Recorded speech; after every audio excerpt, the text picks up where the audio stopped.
వెండితెర మీద మరో శకం ముగిసింది. ఎన్నో అజరామర చిత్రాలు, అపురూప పాత్రలతో వెండితెర మీద తనదైన నటనను ప్రదర్శించిన సినీ నటశిఖరం అక్కినేని నాగేశ్వరరావు కన్నుమూశారు. గత కొంతకాలంగా క్యాన్సర్ వ్యాధితో బాధపడుతున్న అక్కినేని మంగళవారం అర్ధరాత్రి తుది శ్వాస విడిచారు.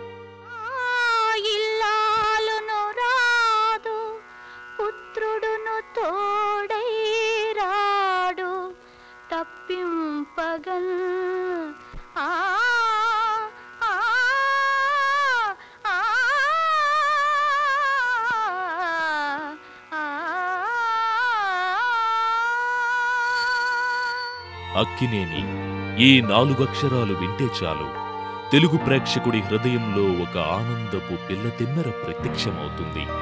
ఆ పేరుని తలుచుకుంటేనే చాలు ప్రపంచంలోని విషాదమంతా ప్రేక్షకుల గుండెల్ని పలకరించి వెళుతుంది.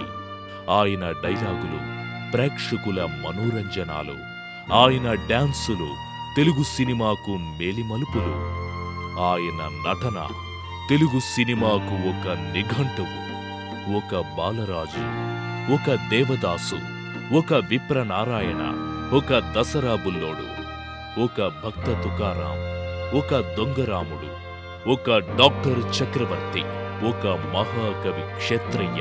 ఇలా ఆ మహానటుని నట ప్రస్థానంలో ఎన్నో మైలురాళ్లు, ఎన్నో సాంఘిక, జానపద, పౌరాణిక పాత్రలకు జీవం పోసిన మహానటుడు అక్కినేని.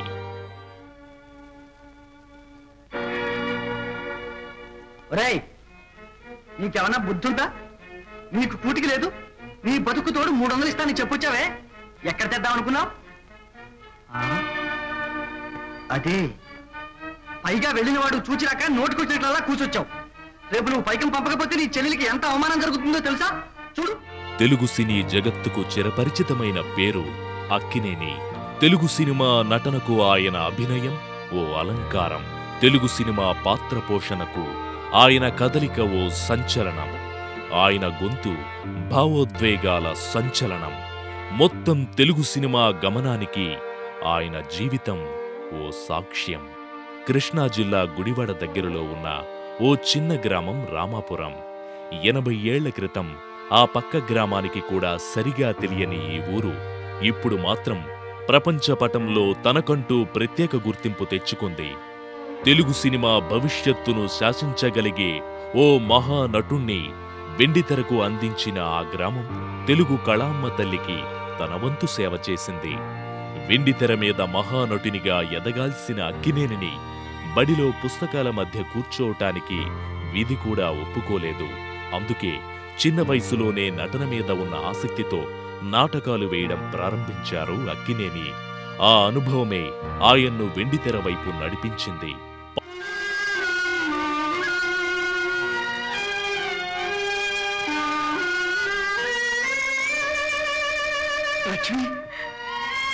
అన్నయ్య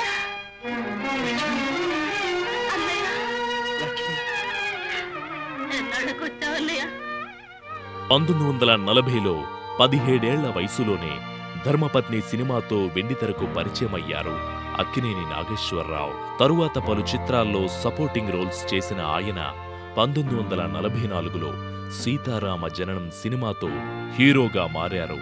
హీరోగా నటించిన తొలి చిత్రంలోనే శ్రీరామునిగా నటించి మెప్పించారు అక్కినేని.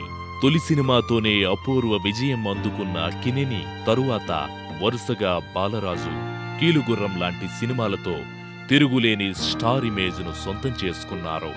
200కు పైగా చిత్రాల్లో ఎన్నో అపురూప పాత్రలతో తెలుగు సినిమా కళామ్మ తల్లికి నటనా సత్కారం చేశారు అక్కినేని. సాంఘిక చిత్రాల్లో ఆయన పోషించిన పాత్రలు తెలుగు సినిమా తెరపై నటనకు నవ్యభాష్యాన్ని తెలిపాయి. ముఖ్యంగా భగ్న ప్రేమికుడిగా ఆయన పోషించిన పాత్రలకు ప్రేక్షకులు నీరాజనాలు పట్టారు. లైలా మజ్ను, దేవదాసు లాంటి సినిమాల్లో ఆయన నటనకు ప్రేక్షకులు కనకవర్షమే కురిపించారు. ముఖ్యంగా 1953లో రిలీజైన దేవదాసు సినిమా అక్కినేని నట ప్రస్థానంలో కీలక ఘట్టంగా చెప్పుకోవచ్చు. కేవలం ప్రేమికుడిగానే కాదు, వెండితెర మీద మహాభక్తునిగా కూడా ఆయన అద్భుత నటనను ప్రదర్శించారు. స్వతహాగా నాస్తికుడైన అక్కినేని తెర మీద మాత్రం మహాభక్తునిగా ఎన్నో పాత్రలకు తన అద్భుత నటనతో జీవం పోశారు. వెండి తెరకు బంగారు మెరుగులు దిద్దిన మహానటుడు ఏఎన్నార్. ఆయన ఒక నట విశ్వరూపం. ప్రతి పాత్ర పోషణలో ఆయన తీసుకునే జాగ్రత్తలు, ఇన్నాళ్ల నట ప్రస్థానంలో ఆయన ప్రతి నిమిషం పాటించిన క్రమశిక్షణ, వృత్తిపరమైన ప్రేమ ఆయన్ను మహోన్నత సినీ శిఖరంలా నిలబెట్టాయి. అక్కినేని సుదీర్ఘ నట ప్రస్థానంలో ఎన్నో గెలుపోటములు చూశారు. ఓడిన ప్రతిసారి కొత్త పాఠం నేర్చుకుని, గెలిచిన ప్రతిసారి తనను తాను కొత్తగా మలుచుకుని నిత్య విద్యార్థిలా జీవితంలో ప్రతి క్షణాన్ని సద్వినియోగం చేసుకున్నారు. నేనిప్పుడు చేసిన పని సమర్థించుకోవడానికి రాలేదు, నీకు క్షమాపణ చెప్పుకోవడానికి వచ్చాను. నేను దొంగతనం చేసింది నా పుట్ట కోసం కాదు సీత. నీలాంటిదే తల్లి లేని పిల్ల నాకు చెల్లెలుండేది. కర్మవశాన్ని చిన్నప్పుడే నాకు దూరం అయిపోయి కనబడక కొన్నేళ్ల తర్వాత కనిపించింది. దాని ముందు నా దరిద్రం చూపుకోలేక సూటు బుటు ఎరువు తీసుకుపోయి లక్షాధికారిని నోటికొచ్చినట్టల్లా బొంకాను. పాప అమాయకురాలు నమ్మింది. అన్నయ్య చదువుకుంటాను, డబ్బు కావాలి అని నోరు తెరిచి అడిగింది. సరే పంపిస్తాను అని తూలి మాటిచ్చొచ్చాను. ఆ డబ్బు పంపే తాహతు లేక, పంపకపోతే నలుగురిలో నవ్వులు పాలవుతుందనే ఆందోళనతో దిక్కుతోచక ఆ పాడు పని చేశాను. నటుడిగా, నిర్మాతగా ఆయన ప్రదర్శించే నియమ నిబద్ధతలు సినీ ఇండస్ట్రీకి ఆదర్శప్రాయంగా నిలుస్తున్నాయి. ఒక నటుడిగా ఎదిగి, ఒక మనిషిగా ఒదిగి, ఎదిగే కొద్దీ ఒదగమనే మాటకు నిలువెత్తు నిదర్శనంలా అనిపిస్తారు Akkineni. Romantic king, tragedy king, నట సామ్రాట్, ఇలా ఎన్నో బిరుదులు ఆయన్ను వరించాయి.